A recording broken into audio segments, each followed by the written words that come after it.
Buenos días a todos. Agradezco infinitamente la invitación para venir a compartir este tema. No tenía el gusto de conocer este hospital. Pudimos venir acá y conocer acá estos rumbos de este lado. Tiene un hospital muy bonito, un poquito alejado de la Ciudad de México, pero pues afortunadamente pudimos llegar a tiempo y después de algunos contratiempos ahí en la carretera pudimos estar aquí. Agradezco infinitamente la invitación al doctor Arellano y al doctor Gasca, la invitación de venir a compartir un poco de este tema. Y bueno, sin más preámbulos, vamos a empezar a compartir esta ponencia. Pues primeramente me gustaría a mí empezar platicando acerca del uso de los líquidos en el paciente enfermo. Esto no es algo nuevo, esto ya tiene un tiempo considerable la utilización de esto. Estamos hablando que aproximadamente en los años 1800 ya se tienen antecedentes de la utilización de líquidos en los pacientes enfermos, específicamente en el año de 1830, durante la epidemia de cólera en Londres, Inglaterra. La utilización de los líquidos hipotónicos que se agregaba bicarbonato para reponer las pérdidas de líquidos que había debido al cólera. Y desde ahí pues ha habido una utilización en diferentes escenarios.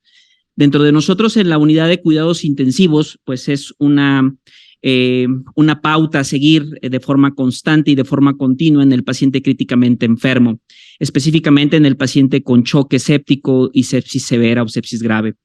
Sin embargo, pues esto ha tenido un antes, un después en el uso de líquidos. Y platicando un poco de historia, en la época de los 90, en 1990, yo era un adolescente con muchos sueños y con muchas inquietudes. La mortalidad de los pacientes que ingresaban a una unidad de cuidados intensivos y padecían sepsis o choque séptico era extremadamente alta. Estamos hablando que los reportes nos informan que aproximadamente un 50-60% de la población que ingresaba tenía una mortalidad. Entonces, a pesar de que los esfuerzos en aquellos momentos se enfocaban en tratar de haber una disminución en la mortalidad, pues no era posible lograrlo, no era posible alcanzarlo. Se estaba estudiando mucho sobre el catéter de la arteria pulmonar, se estaban estudiando varias situaciones sobre la hemodinamia y de qué manera podía tener un impacto en la mortalidad. En el 2001, esta persona que ven aquí en la presentación es el doctor Emmanuel Rivers, hace una publicación en la revista New England Journal of Medicine sobre el uso temprano de diferentes variables para poder optimizar la respuesta de los pacientes en una terapia temprana guiada por objetivos. Esto más que todo fue una serie de algoritmos que tomó como resultado a partir de varias situaciones observacionales que él realizó. Este estudio, si bien es cierto, hay muchos puntos críticos que hoy en la actualidad se ha considerado como errores en la metodología y que solo fue en un solo centro hospitalario urbano, en una sala de emergencias, en una visión del paciente a 28 días de mortalidad. En aquel momento pues sí causó un impacto significativo en la reducción considerable de la mortalidad. Y este estudio se basó principalmente en dos brazos de investigación. en el cual pacientes que reunían criterios de síndrome de respuesta inflamatoria sistémica y asociado a una disminución de la presión arterial sistólica por debajo de 90 milímetros de mercurio y un lactato por arriba de 4 miliosmoles por decilitro, se consideraron estos pacientes candidatos a ingresar a este protocolo.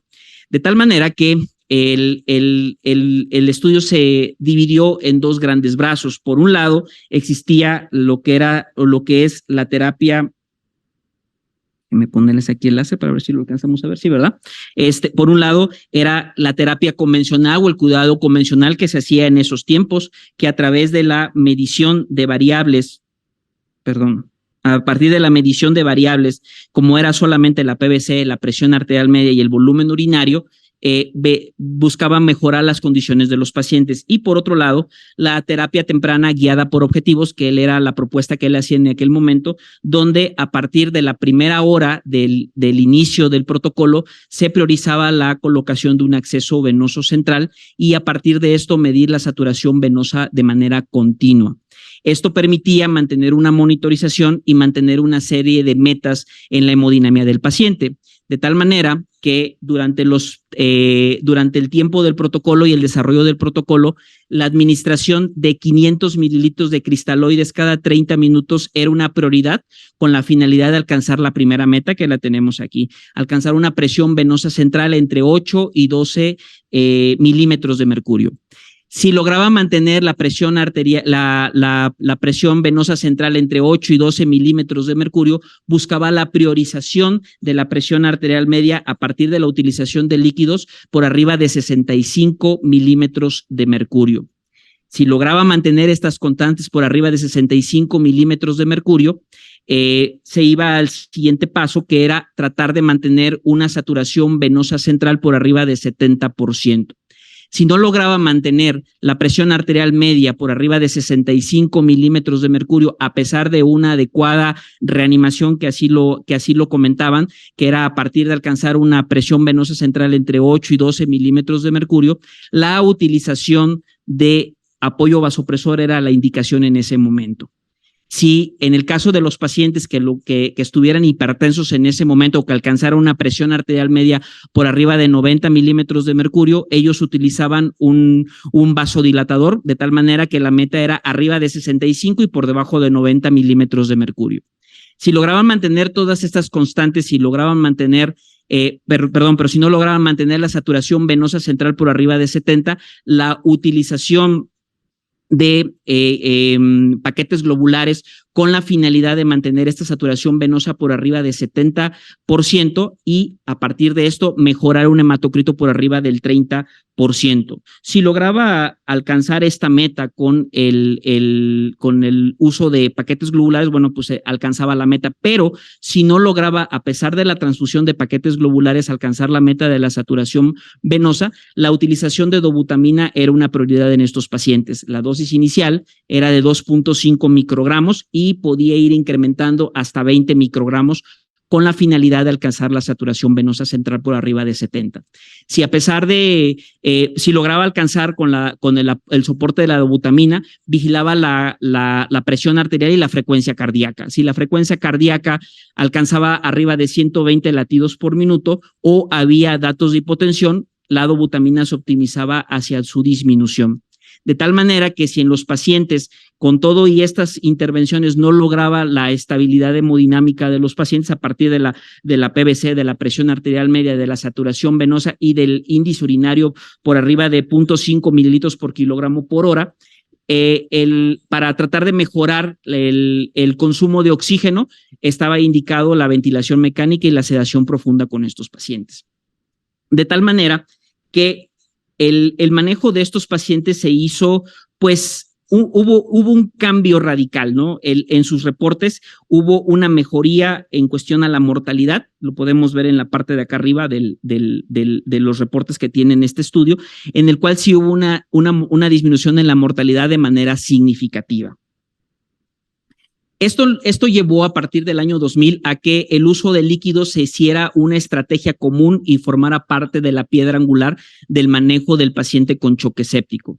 Sin embargo, pues esto nos ha llevado también a encontrarnos este tipo de escenarios en los cuales pueden ver ustedes ahí en la presentación, en los cuales pues el acúmulo de líquidos y los balances positivos se volvieron una constante en este tipo de pacientes, ¿no? Yo todavía cuando fui residente, en la enseñanza que teníamos todavía era, pues ponle líquidos al paciente y se va a hinchar, bueno, se va a hinchar más todavía, síguele poniendo líquidos hasta que alcances las metas de optimización de esto.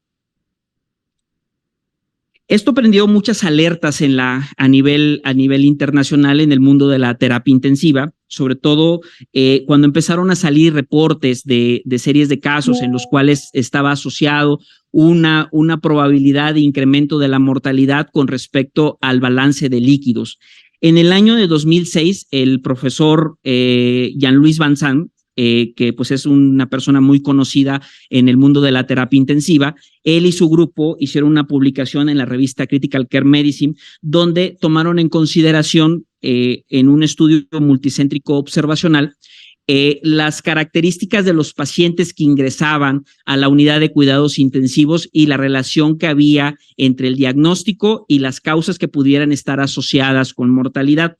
Y hubo un dato que llamó muchísimo la atención, en los cuales demostró este estudio que había una relación muy estrecha entre la cantidad de líquidos, el balance positivo sobre todo, y el incremento de la mortalidad en los pacientes que estaban con choque séptico. Obviamente, pues una de las consideraciones más grandes fue que los pacientes ingresados en la unidad de cuidados intensivos, pues la principal causa de diagnóstico de ingreso o motivo de ingreso, pues fue la sepsis. A su vez, también en el año 2011, el doctor Nakada y su grupo, un estudio que fue un estudio retrospectivo. Ellos tomaron una cohorte de pacientes que tomaron a partir del estudio VAST, que venía tomando un auge con respecto al uso de la vasopresina en el paciente con choque séptico, para demostrar o para ver si había una relación en la fluidoterapia en el paciente con choque séptico de manera temprana y el incremento de la mortalidad. Esto llevó a que, y además también ver si la presión venosa central era un marcador adecuado de la hemodinamia del paciente. Esto llevó a que concluyeran que en los pacientes críticamente enfermos, después de las 24 horas, entre las 12 y las 24 horas, la utilización del catéter venoso central pues resultaba ya irrelevante para el manejo del paciente críticamente enfermo con respecto a la reanimación de líquidos. Y a partir de los 4 días, desde el inicio hacia los 4 días, el incremento de los balances positivos pudiera tener una asociación muy estrecha con mortalidad en los pacientes. Esto llevó a preguntarse si verdaderamente la terapia temprana guiada por objetivos estaba teniendo un impacto verdadero en la mortalidad. Entonces, en el año de 2014 y a principios de 2015 salieron 3 estudios que también se consideran como un parteaguas del manejo del paciente críticamente enfermo, hablando del choque séptico y la fluidoterapia.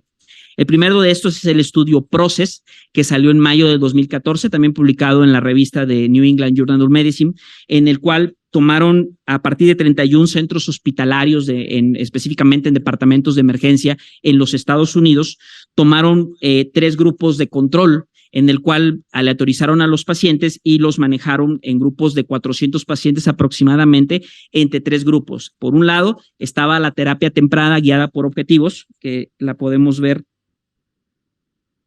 Perdón. Bueno, no me permite sacar el señalador, pero podemos verlo en la parte primero que está ahí, en el cual se basaron básicamente en el manejo del paciente a través de las estrategias de Rivers, en la terapia de cuidado estándar, en el cual los mismos médicos que trabajaron con la terapia de Rivers optimizaron también el manejo del paciente. Sin embargo, en este escenario no se permitió la utilización del catéter venoso central, y en el tercer grupo, en el grupo control, en el cual se dejó a un médico que tomara las decisiones de acuerdo a las consideraciones que tuviera el médico. Si ustedes pueden ver aquí, en la segunda hilera, entre la cantidad de líquidos que se administró en la terapia temprana guiada por objetivos en el cuidado estándar, donde no tomaron la presión venosa central, pero sí tomaron tanto la presión arterial como la evaluación del índice de choque para evaluar la respuesta de los pacientes, y encontraron que en la terapia estándar se ocupó mayor cantidad de líquidos comparado en los otros escenarios. Sin embargo, a pesar de que hubo una diferencia en la utilización de líquidos, la mortalidad que se evaluó a 60 días no fue estadísticamente significativa. Si ustedes ven, hay una mortalidad entre el 21% con respecto a la terapia temprana guiada por objetivos con respecto a los otros dos grupos de control. Esto quiere decir que a pesar de las diferencias que habría en los manejos y en los manejos de líquidos, la mortalidad no se veía influenciada.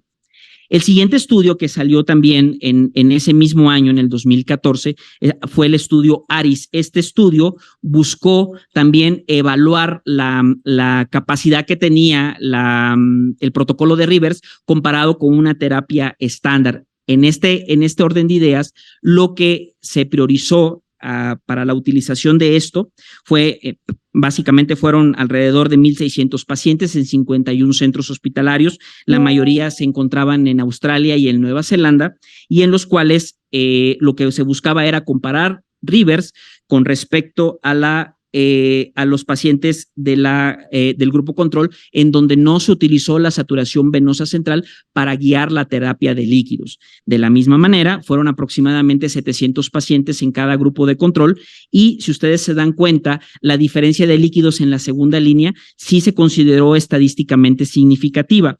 Además de la utilización también de vasopresores e inotrópicos, también resultó significativa en ambos grupos. Si ustedes pueden ver la diferencia entre la utilización de dobutamina, que fue del 15.4% en la terapia de Rivers comparado con la terapia de control. Sin embargo, la mortalidad no se ve tampoco afectada, que en promedio fue a 90 días del 18%. Entonces nos estaba diciendo esta evidencia que la terapia de Rivers pues no estaba siendo tan efectiva después de todo para reducir la mortalidad. El último estudio que sale de la serie de estos 3 estudios fue el estudio PROMIS también. El estudio PROMIS se hizo en Inglaterra aproximadamente con 56, fueron 56 hospitales en un promedio de 2 grupos que fueron aleatorizados en 300 pacientes más o menos entre cada grupo control, y la diferencia radicó, independientemente de que en uno se ocupó la terapia de Rivers, en el otro punto solamente se basaron en la respuesta del paciente de acuerdo a la decisión que tomaba el clínico en ese momento. Si ustedes observan la mortalidad de la misma manera, no hubo una diferencia, fueron prácticamente iguales del 29% de la mortalidad, y la utilización de líquidos con respecto entre uno y entre otro, sí hubo sobre todo en la primera hora. La diferencia más importante de esto fue que mientras con Rivers les permitían utilizar el catéter venoso central y la optimización de la saturación venosa central, en el grupo control se les permitió la utilización del catéter o la colocación del catéter 1 hora después de haber iniciado el protocolo de reanimación. Esto quiere decir que lo que querían ver era que si el tiempo y la colocación del catéter tenía también un impacto en la mortalidad. Y si ustedes ven, por eso hay dos parámetros que se tomaron tanto al inicio como posteriormente a las 2 horas de la colocación del catéter. En Rivers, donde siempre estuvo el catéter, pues se mantuvo entre 2 y hasta 3.6 litros. Sin embargo, en el grupo control, de 1.7 litros posteriormente a que le colocaron el catéter, incrementó considerablemente el uso de líquidos hasta 3.9 litros. Sin embargo, a pesar de estos cambios y la optimización que pudo haberse pensado que había en el grupo control después de la colocación del catéter central, no hubo una diferencia significativa en la mortalidad. ¿Qué nos estaba diciendo esto? Bueno, nos estaba diciendo esto que la tendencia de los médicos en las nuevas generaciones era el ocupar mayor cantidad de líquidos, y sin embargo estos ya no tenían una diferencia en mortalidad. Este es otro estudio que se publica en el año del 2017. Sin embargo, los pacientes fueron tomados en el año del 2012.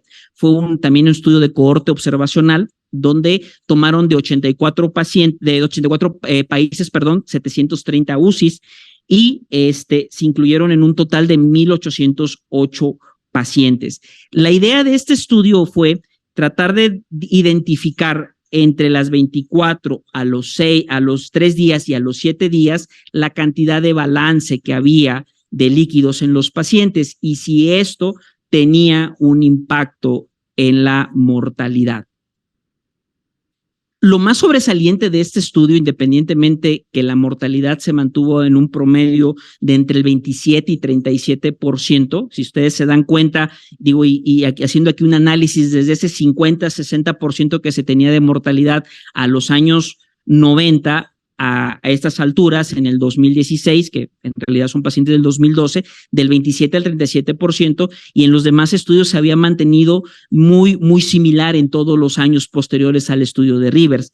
Pero lo que más llama la atención es, trataré de ver si puedo, sí, porque es importante esto. Si ustedes ven estas dos gráficas entre los grupos de los no sobrevivientes y los grupos de sobrevivientes, esta primera línea que ustedes ven aquí, que se las estoy marcando, habla acerca de los ingresos de líquidos.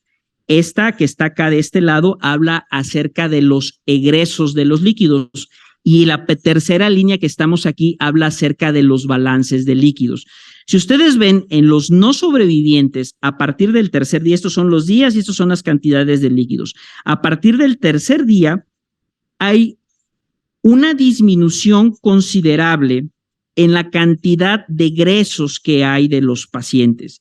Si ustedes se dan cuenta, en la comparación con los pacientes que sobrevivieron, si lo ven ustedes acá, la cantidad de líquidos, de salida de egresos de líquidos, se fue haciendo mayor a partir del tercer día. Obviamente, consecutivamente, pues esto nos va a llevar a que mientras los sobrevivientes tuvieron o empezaron a hacer balances negativos, esto es positivo y esto es negativo, se hacen balances negativos, en los no sobrevivientes siempre se mantuvo un balance positivo. Entonces es muy interesante esto porque ¿qué quiere decir con esto?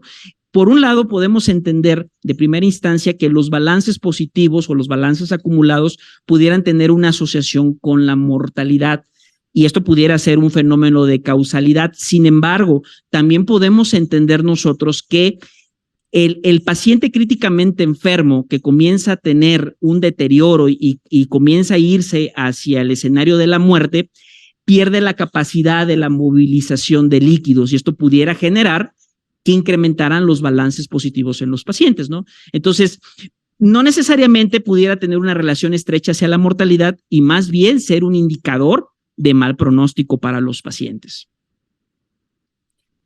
Y si vemos este comparativo, perdónenme.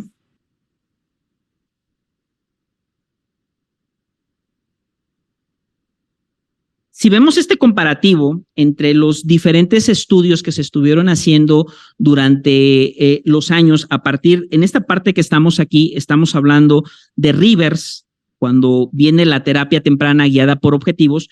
Vemos aquí la parte de las barras son la cantidad de líquidos utilizados en la reanimación y en la parte de acá arriba estamos viendo la mortalidad.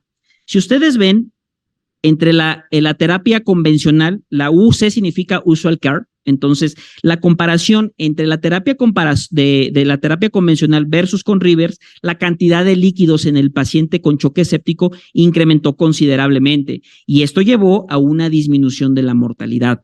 Esta tendencia se mantuvo de manera constante entre una diferencia significativa de la mortalidad hasta que salen los estudios PROSIS, ARIS y PROMIS, que ya les platicé anteriormente.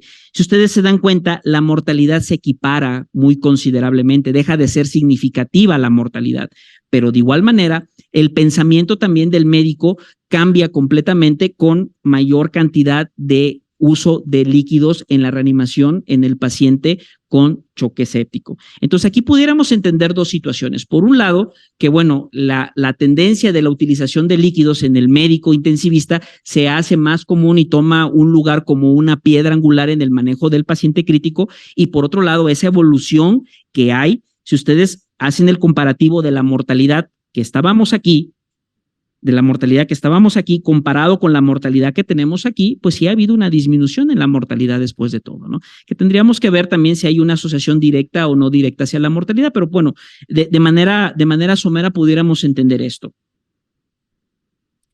Pues esto nos lleva a pensar de que tendríamos que tomar las decisiones en relación a que no solamente la terapia de líquidos pues puede ser efectiva, o más bien, pues sí está siendo efectiva, pero a lo mejor en la manera en la que lo estamos dando no es la mejor manera para poder tener una disminución en las mortalidades.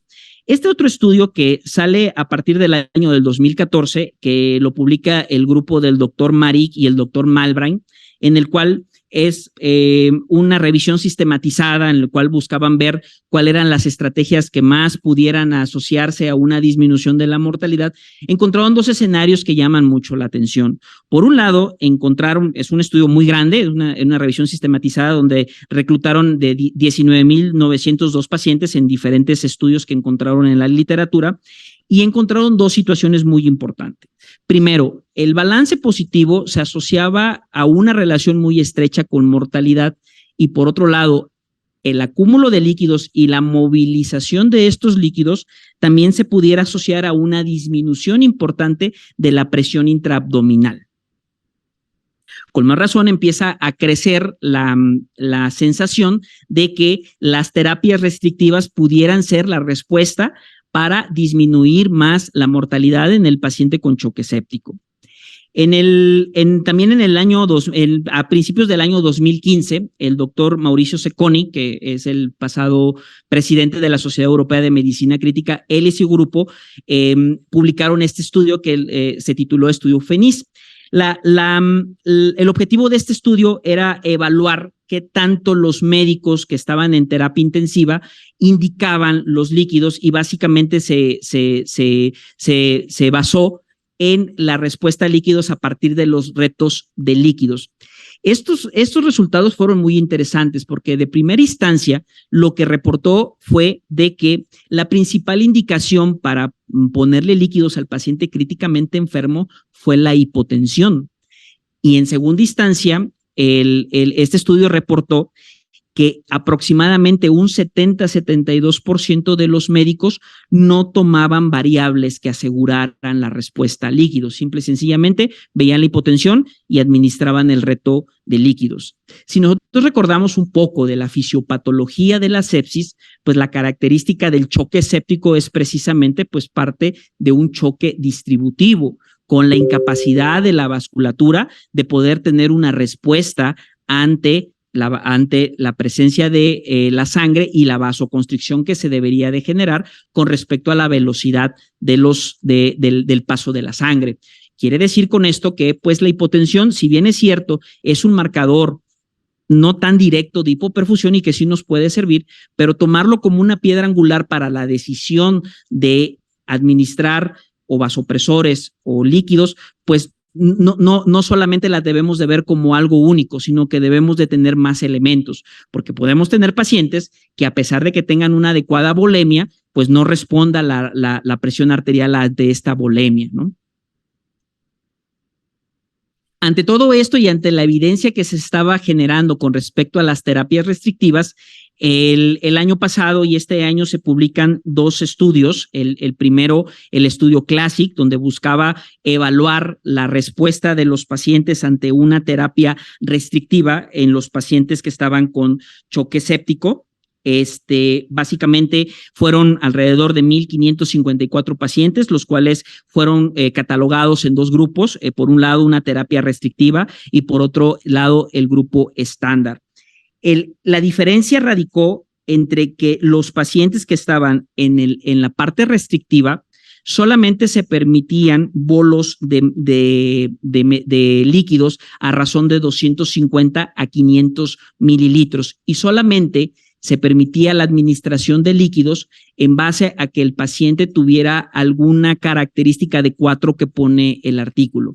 Y básicamente la principal pues era el estado de hipoperfusión y ponen una serie de datos para considerar un paciente que estaba con hipoperfusión.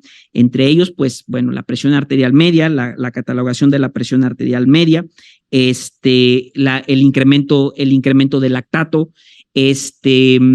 sí había datos sugerentes de que había pérdida de líquidos y que se podía utilizar, y obviamente la utilización para reponer electrolitos y la utilización de líquidos para poderlo complementar hacia la dieta.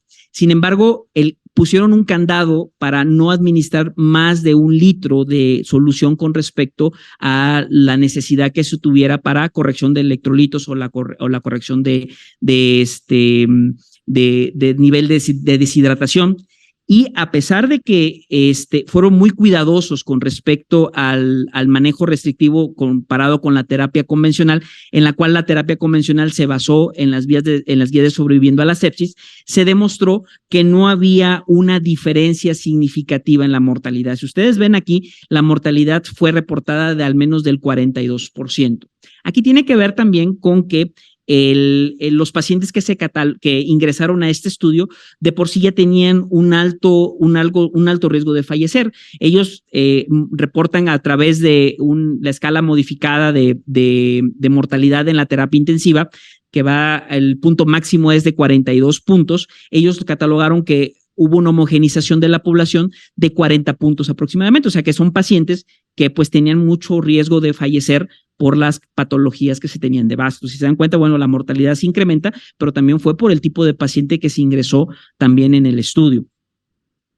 Y el otro estudio que también se intentó tratar de evaluar las terapias restrictivas, pero con la utilización de medicamentos vasopresores, que esto se publicó a principios de este año, en el cual fueron también 2 grupos, el grupo restrictivo y el grupo liberal, en los pacientes básicamente que estaban cursando con choques sépticos o que la sepsis con inducción de hipotensión, y fueron también muy cerrados en la utilización de líquidos, de tal manera que en el grupo restrictivo solamente se permitía la utilización de líquidos en el caso de que hubiera un dato muy claro de hipoperfusión. Si no había este dato de hipoperfusión, se optimizaba siempre el apoyo vasopresor, comparado con la terapia de control, en la cual el manejo de líquidos fue de manera más liberal y a juicio del médico que estaba con ellos. Las diferencias en la mortalidad no hubo significancia, que básicamente fue del 14%. A diferencia del otro estudio, en este estudio, la calificación del SOFA fue una calificación muy baja de SOFA. Quiere decir que los pacientes pues estaban en una mortalidad no tan alta, y bueno, pues también se pudiera explicar que no hay una relación directa sobre la mortalidad. Pero en realidad, tanto restrictivo como liberal, las mortalidades fueron las mismas. Entonces, ¿qué es lo que sucede, no? Porque por un lado les estoy hablando de la terapia con alta cantidad de volumen y por otro lado les estoy hablando de una terapia restrictiva, y que en ningunos pues ha tenido una diferencia en las mortalidades cuando hacemos los estudios. Si nosotros tomamos desde el principio que les hablé de esto, desde el año 2000 hasta el día de hoy, en definitiva, la mortalidad pues sí ha tenido una tendencia a la disminución. Si estamos hablando de mortalidades desde el 50 al 60% hasta del 40 o en algunos escenarios del 20% en promedio, pues estamos hablando que sí hay diferencias en mortalidades, ¿no? Sin embargo, las estrategias pues no han podido demostrar y disminuir aún más la mortalidad. Y entonces, ¿a qué nos estamos enfrentando? Bueno, nos estamos enfrentando a que no necesariamente los líquidos tienen que ser la piedra angular de nuestro manejo del paciente con choque séptico, sino más bien forman parte de un complejo grupo de estrategias que debemos de seguir en el paciente con choque séptico para mejorar su hemodinamia y mejorar sus pronósticos, ¿no? Es común que llega un paciente a la terapia intensiva, le administramos líquidos, le administramos vasopresores, le administramos paquetes globulares y resulta que pues no tiene todavía resuelto el foco que lo lleva a un estado de choque, ¿no? Que todavía tiene pus, que todavía requiere un tratamiento quirúrgico y eso no se ha resuelto. Podemos optimizarle todo, pero si no iniciamos el tratamiento antibiótico de manera temprana, pues no vamos a tener un cambio en la mortalidad, ¿no? Esto es muy importante que nosotros lo entendamos.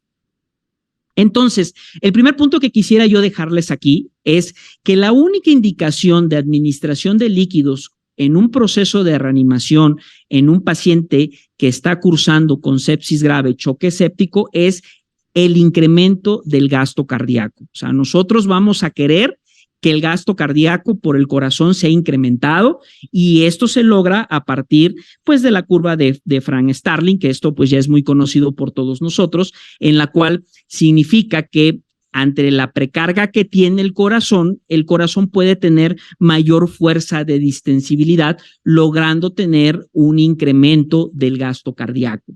Sin embargo, para que suceda este proceso, pues es un proceso muy complejo, que no son los fines de esta plática. Sin embargo, hay que considerar de manera muy certeza que tiene que haber una sincronización entre la cantidad de líquido que está entrando a través de la precarga y la capacidad que tiene el corazón para recibir este líquido y posteriormente tener una fuerza de contracción. Si no hay este acoplamiento que debe de haber entre lo que entra y cómo el corazón ejerce su fuerza, podemos estar administrando líquidos, pero no va a tener un incremento del gasto cardíaco. Y por otro lado, hay que hacernos la pregunta, si verdaderamente incrementando el gasto cardíaco vamos a tener un impacto en la microcirculación. Hay veces que sí puede responder el corazón, que sí puede incrementarse el gasto cardíaco, pero con todo y que lo llevemos a incrementar el gasto cardíaco, el escenario va a ser el mismo y no va a cambiar. Y lo único que estamos condicionando es que ganemos mayor cantidad de líquidos. Esto resulta muy complejo en la homeostasis del cuerpo. ¿Y por qué razón? Si ustedes ven esta gráfica que les traigo aquí, es cómo está dividido el agua corporal total que ocupa nuestro organismo. De tal manera que el 60% se encuentra dividido en dos grandes compartimentos. Por un lado, el espacio intracelular, y por otro lado, el espacio extracelular. El espacio intracelular tiene aproximadamente el 40% de este 60%, y el otro 20% restante solamente queda en el espacio extracelular. El espacio extracelular tiene dos componentes. Por un lado, el espacio intravascular o el plasma donde está la sangre, y por otro lado, el espacio intersticial o por fuera de la vasculatura. Si ustedes se dan cuenta, la relación de plasma y la cantidad de líquido que tiene el plasma con respecto al espacio intersticial es de 5 a 15%. O sea, es una relación en la cual la mayor cantidad desde el espacio extracelular va a estar en el intersticio. De manera normal, nosotros estamos intercambiando líquidos desde el plasma hacia el intersticio, de tal manera que está habiendo un intercambio, y ese líquido que queda en el espacio intersticial es circulado a partir de la linfa y regresa nuevamente a través del conducto torácico hacia el plasma para que pueda ser eliminado a través del riñón. Cuando nosotros nos sometemos o el paciente se somete a una injuria en la cual hay una respuesta, a partir de una bacteria o de un virus que ingresa hacia nuestro cuerpo, que esto ya lo estuvieron viendo en clases anteriores, genera una respuesta inflamatoria que lo que condiciona es un daño a nivel del endotelio, específicamente sobre el glucocáliz. Este glucocáliz tiene la capacidad de hacer un efecto de filtrado a través del endotelio. Si se ve dañado este endotelio, se ve dañado este glucocáliz, se pierde la capacidad de poder haber este filtrado, y la capacidad de poder mover entre ese 5% y ese 15% se ve afectado. Por esta razón, tenemos gran cantidad de líquido en el espacio intersticial, pero en el espacio intravascular tenemos poca cantidad de líquido, con una consideración que es muy difícil mantener el líquido dentro del plasma. Y entonces nos enfrentamos a estos escenarios que estamos viendo aquí, ¿no? Donde vemos cómo la sobrecarga de líquidos nos puede llevar a alteraciones a diferentes niveles. Por lo tanto, nuestra función como médicos es encontrar un punto de equilibrio entre evitar la hipovolemia, porque también es malo. La hipovolemia nos puede llevar a una serie de alteraciones que nos van a llevar a falla orgánica múltiple, como también evitar la hipervolemia o el exceso de fuga hacia el intersticio, donde nos puede condicionar que haya también una serie de complicaciones y nos lleve también a la falla multiorgánica. Obviamente este es el reto y por eso es que somos intensivistas, ¿no? Es muy interesante este artículo y ya estoy por terminar, en el cual el doctor Malbrand, que ha sido un pionero en los líquidos en compañía del doctor Monet, del doctor Teboul y el doctor Van Zandt, el doctor Maric, que han buscado darnos respuesta a todas estas preguntas. Y es muy interesante en este estudio que presentó, fue una serie de casos muy pequeños. Sin embargo, él quiso demostrar y quiso encontrar cuál era la respuesta a los líquidos en los pacientes que ingresaban en una unidad de emergencias que presentaban choque séptico. Y es muy interesante notar estos 3 puntos. Si ustedes ven estos puntos, el punto azul con respecto al azul clarito y con respecto al gris, son un comparativo entre el azul, los pacientes que pueden responder a estrategias de respuesta a volumen comparado con los pacientes que no pueden responder a una estrategia de volumen. Y si ustedes se dan cuenta, en el transcurso del tiempo, la respuesta a volumen se va haciendo menor comparado con los pacientes que no van a ser respondedores a volumen. Esto quiere decir que hay un impacto en el tiempo con respecto a cómo iniciemos las estrategias de reanimación y la respuesta que van a tener estos en el cuerpo. Este esquema que les traigo aquí, que es del doctor Monet, en realidad es el protocolo Rose, que es por mucho conocidos por el doctor Van Zandt, en el cual busca de una manera sistemática tratar de considerar los tiempos que podemos tener en el paciente críticamente enfermo y la respuesta a los líquidos, o que nos manejemos con los líquidos de forma pues más conservadora, ¿no? De tal manera que en las primeras horas del paciente que está cursando con un proceso de choque séptico, la respuesta a líquidos va a ser muy adecuada. Hablan la literatura acerca del 60-70% de estos pacientes que van a tener una respuesta líquida. La estrategia pudiera ser encaminada al manejo del paciente a través de los líquidos y obviamente no solamente con los líquidos. Sin embargo, conforme vamos pasando el tiempo y llegamos a la fase de optimización, la respuesta a líquidos pues sí pudiera estar presente, pero sí deberíamos de ser más cautos en el manejo de los líquidos y priorizar el manejo de medicamentos vasopresores. Sin embargo, cuando llegamos a las fases finales de estabilización y posteriormente de la evacuación, debemos de buscar que el paciente se muevan estos líquidos a partir de la utilización de diuréticos o incluso a partir de ultrafiltración, de tal manera que tratar de mantener la homeostasis entre evitar la hipovolemia y evitar también la hipervolemia. Ya para finalizar, traigo dos eventos clínicos aquí que podemos ver. El primero es un paciente masculino de 45 años que está cursando con un choque séptico de partida abdominal. Si ustedes ven en la parte de aquí arriba, pues es obvio que tiene Motley-Scorry, que está en un estado de hipoperfusión.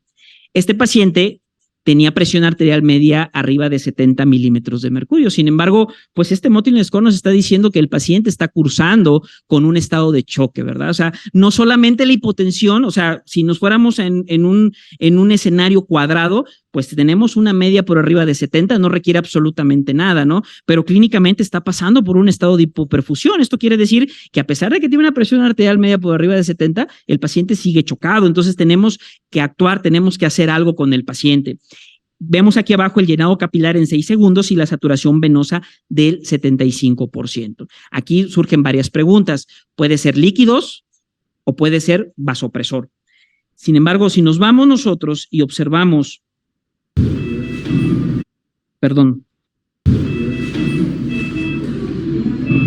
observamos el ultrasonido que está ahí, estamos viendo que ya empieza a tener la aparición de líneas B. Quiere decir esto que ya los líquidos pues ya pudieran ser de una u otra manera cuestionados y quizás valdría la pena considerar la optimización del apoyo vasopresor, quizás con añadir otro vasopresor o subir el apoyo del vasopresor primario. Este es otro caso. También igual, si ustedes ven, hipoperfundido está, ¿no? Tiene las piernas con un Motley-Scorry de como 1000, ¿verdad? El paciente masculino de 50 años, pancreatitis necrohemorrágica, presión arterial media de 65 milímetros de mercurio, norepinefrina 0.3 microgramos kilogramo minuto. La misma situación, ¿no? Una presión arterial media arriba de 65, pues nos está indicando de que pues estamos en la meta, ¿no? Pero pues ven en las piernas, ¿no? O sea, es obvio que el paciente sigue cursando con un estado de choque. Si nos vamos al llenado capilar, que es de 8 segundos, pues obviamente el paciente está cursando con un estado de choque. Tenemos que actuar, tenemos que hacer algo. La saturación venosa está en 80%. Nuevamente la pregunta, ¿son líquidos o son vasoactivos? Pues necesitamos tener más respuestas. Si nosotros vemos el ultrasonido tiene patrón A. No hay datos sugerentes de que haya sobrecarga de volumen. Si vemos el ecocardiograma, digo, no es la finalidad ver ecocardiografía en el paciente crítico, pero si ustedes ven el ventrículo derecho, que es el más pequeño que se ve, casi está teniendo el signo de Kissingwall. Es obvio que el paciente está cursando con un proceso de hipovolemia. Entonces, aquí valdría la pena hacer maniobras de respuesta a líquidos y si estas salieran positivas, pues el paciente se puede beneficiar del aporte de líquidos. Entonces, no sé si me están entendiendo cuál es el pensamiento que les quiero dejar aquí. No es ni tampoco la estrategia liberal, porque la plática se habla sobre los pros y los contras. No es la estrategia liberal ni tampoco la estrategia restrictiva, es el manejo personalizado de lo que requiere el paciente y las herramientas que tengamos para poder tomar decisiones. Como recomendaciones finales les quiero dejar que siempre la piedra angular va a ser controlar la causa de la injuria. No vamos a tener buenos pronósticos y no vamos a disminuir mortalidades en nuestras unidades si no controlamos el foco que lo está llevando o el disparador que lo está llevando a la inestabilidad al paciente. Los líquidos deben de ser considerados como una droga y como tal deben de dosificarse, deben de tenerse consideraciones muy particulares. Cuando nosotros vamos a dar metoprolol, por ejemplo, que es un beta bloqueador, observamos lo primero cómo tiene la frecuencia cardíaca, si no ha tenido antecedentes de alergias al medicamento. Yo les pregunto a ustedes si tienen un paciente con 40 latidos por minuto y presión de 180/100, van a tomar como primera opción darle metoprolol. Obviamente no, van a buscar otra alternativa para poderle bajar la presión. Pues es lo mismo con los líquidos. Con los líquidos tenemos dentro de los cristaloides, tenemos solución salina, tenemos solución Harman y también tenemos hoy en día las soluciones balanceadas. Entonces debemos de optimizar el manejo de nuestro paciente de acuerdo a las necesidades y siempre considerando que tienen una dosificación y si nos vamos más allá de esa dosis podemos tener efectos adversos, pero también si nos quedamos por debajo de esa dosis, pues también no vamos a tener efectos deseados. Es muy importante responder estas preguntas. Primero, ¿mi paciente requiere líquidos? Y segundo, ¿mi paciente va a responder a los líquidos? O dicho de otra manera, ¿mi corazón puede incrementar el gasto cardíaco? Y segundo, ¿verdaderamente me va a servir el gasto, incrementar el gasto cardíaco? ¿Vamos a tener un impacto en la hemodinamia del paciente o en la microcirculación del paciente? Para esto debemos de tomar no solamente las variables dinámicas, es muy interesante cómo hoy en día la elevación pasiva de piernas nos ha venido a tomar un auge en la respuesta a los líquidos, la variabilidad de presión de pulso, cómo ha venido a tomar también un auge en la respuesta a líquidos, pero no solamente las variables dinámicas, sino también las variables estáticas. Si tenemos un paciente que ya tiene incremento de la presión venosa central, que está bien colocado el catéter, que ya venimos de un proceso de reanimación, a pesar de que hay una respuesta a líquidos, pues debemos de considerar esta elevación y debemos de tomar este orden de pensamiento y antes de llegar a responder si el paciente va a responder a líquidos o no, primero verificar si el paciente verdaderamente necesita líquidos o necesita otra intervención y siempre no olvidando la individualización y el juicio médico. Para finalizar, les quiero enseñar esta fotografía. Es la playa Langosta. Yo soy acapulqueño. El día de hoy estamos pasando, mis paisanos, por una situación muy compleja por el huracán Otis. Yo los invito a que donemos y que estemos con ellos. Muchísimas gracias.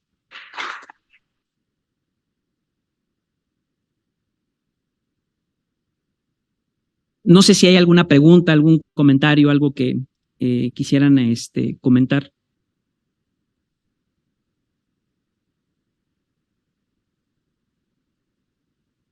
Muchas gracias, doctor, por su ponencia. Tenemos una pregunta en línea. Doctor, buen día. ¿Qué opina del uso de albúmina en choque séptico y en qué escenario la consideraría? Muy buena pregunta. Es muy buena pregunta. Mire, la albúmina ha sido en su utilización muy discutida en el sentido de que no ha demostrado que tenga una evidencia, al menos en los pacientes con choque séptico, una evidencia factible en disminuir la mortalidad.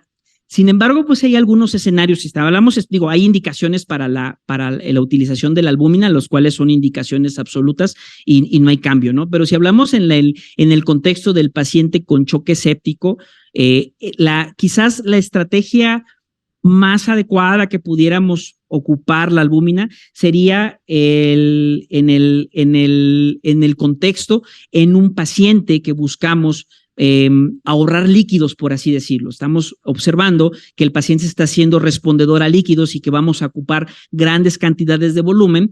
El estudio Albios demostró que en los pacientes que se ocupó albúmina